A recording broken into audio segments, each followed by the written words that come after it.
pastries in Sally Cook's tea room.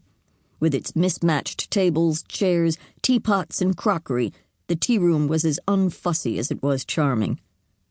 Many visitors topped up their picnic lunches with fresh fruit from the greengrocer's shop, and many more prowled the aisles of Taxman's Emporium, Finch's grandly named general store, searching for sunblock, insect repellent, energy bars, bungee cords, and whatever else they'd forgotten to bring with them.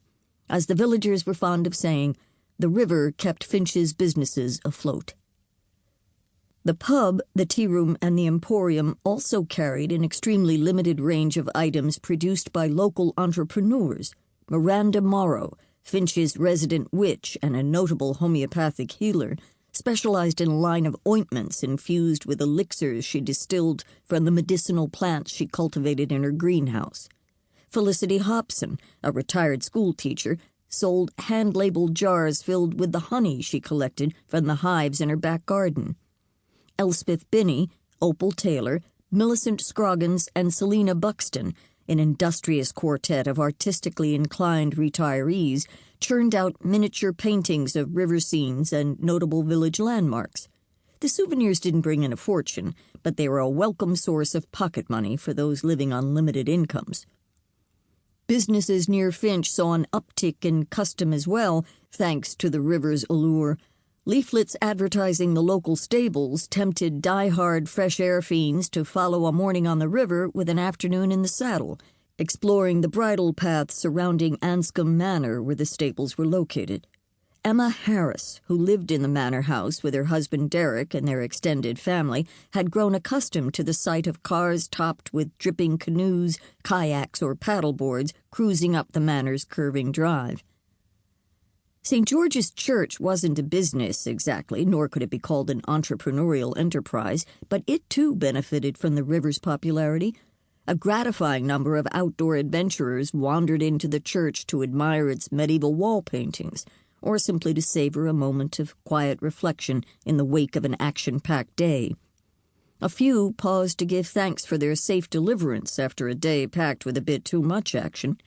Hardly any of them left without dropping a pound or more in the donations box, either in payment for one of the guidebooks penned by Lillian Bunting, the vicar's scholarly wife, or as a kindly contribution to the church's upkeep. While the vast majority of Finch's visitors behaved irreproachably, a few bad apples made fools of themselves after spending more time than was good for them in the pub. Finch was far too small a village to merit its own police constable, let alone a police station, but its residents had a pair of secret weapons upon whom they could rely to impose order on the unruly. Their first line of defense was Peggy Taxman, a doughty woman known much less than half-jokingly as the unofficial empress of Finch. Peggy Taxman reigned supreme over the emporium, the greengrocer's shop, the post office, and every committee meeting that had ever been convened in the old schoolhouse. Having been on the receiving end of Peggy's tirades on numerous occasions, the villagers were confident that her imposing physique, imperious manner, and stentorian voice would frighten all but the most pugnacious pests into instant sobriety. If Peggy's gimlet gaze and thunderous scolding failed to achieve the desired effect, the sight of Tommy Prescott bearing down on them would bring even the rowdiest offenders to heel. Tommy was a 30-year-old Army veteran who'd recently moved to Finch to live with his uncle, the highly respected handyman Mr. Barlow.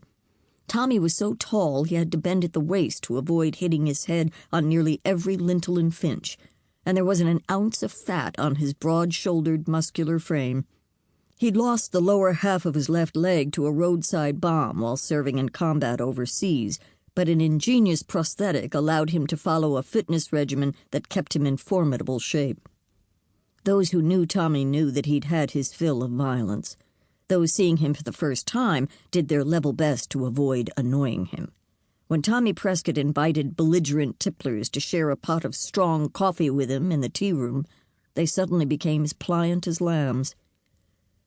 My family and I didn't have to rely on Peggy Taxman or on Tommy Prescott to rout drunks from our doorstep, because our doorstep was a safe distance away from the pub.